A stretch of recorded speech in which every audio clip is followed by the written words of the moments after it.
নমস্কার, কেমন আছেন আপনারা সবাই? দেবযানীস রান্নাঘরে আপনাদের স্বাগত জানাই। পাস্তার রেসিপি এর আগেও আমি আপনাদের সাথে শেয়ার করেছি। আজকে একটা অন্যরকম পাস্তার রেসিপি আপনাদের সাথে শেয়ার করলাম। যেটা কিনা খুব অল্প উপকরণেই তৈরি হয়ে যায় আর খেতেও হয় অত্যন্ত সুস্বাদু।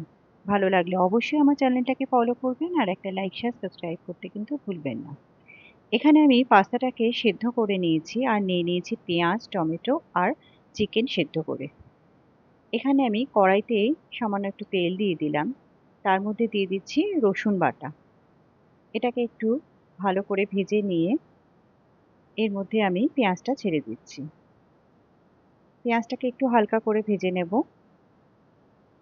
লাল কিন্তু করব না, জাস্ট একটু হালকা করে ভাজা হয়ে গেলে এর মধ্যে দিয়ে দেব আমি টমেটোটা। টমেটোটাকেও একটু ভেজে নেব যতক্ষণ না এটা একটু নরম হয়ে যাচ্ছে। টমেটোটা ভাজা হয়ে গেছে, এর মধ্যে আমি হাফ ক্যাপসিকাম ছোট ছোট করে কেটে দিয়ে দিয়েছি।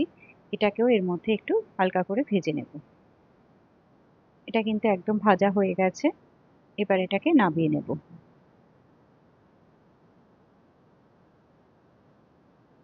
এটাকে আমি একটু ঠান্ডা করে নেব। এবার এই তেলের মধ্যেই দিয়ে দিচ্ছি আরো একটু সামান্য রসুন বাটা। রসুনটা ভেজে নিয়ে এর মধ্যে চিকেনটাকে ছেড়ে দেব। এই চিকেনের মধ্যেই একটু সামান্য নুন, গোলমরিচ দিয়ে এটাকে একটু হালকা করে ভেজে নেব।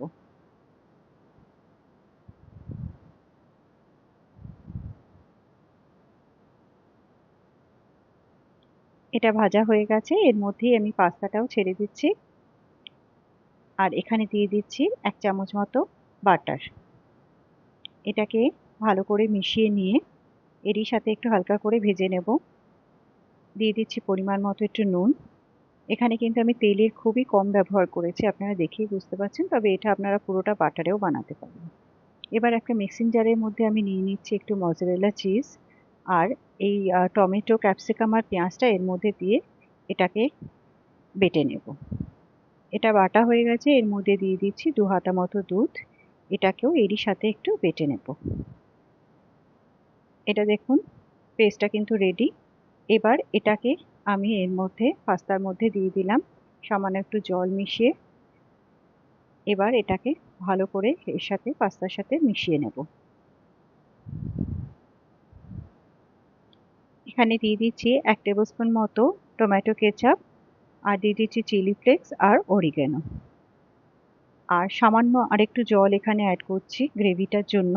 আর এখানে কিন্তু দুধ দিলাম না, না হলে এটা কিন্তু আরো অনেক বেশি রিচ হয়ে যাবে।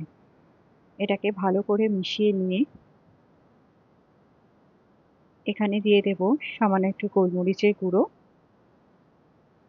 আর আরেকটুও মজারেলা চিজ আমি উপর দিয়ে ছড়িয়ে দিচ্ছি, এটা আরেকটু চিজি করার জন্য। এবার এটাকে ভালো করে মিশিয়ে নিলেই কিন্তু একদম রেডি।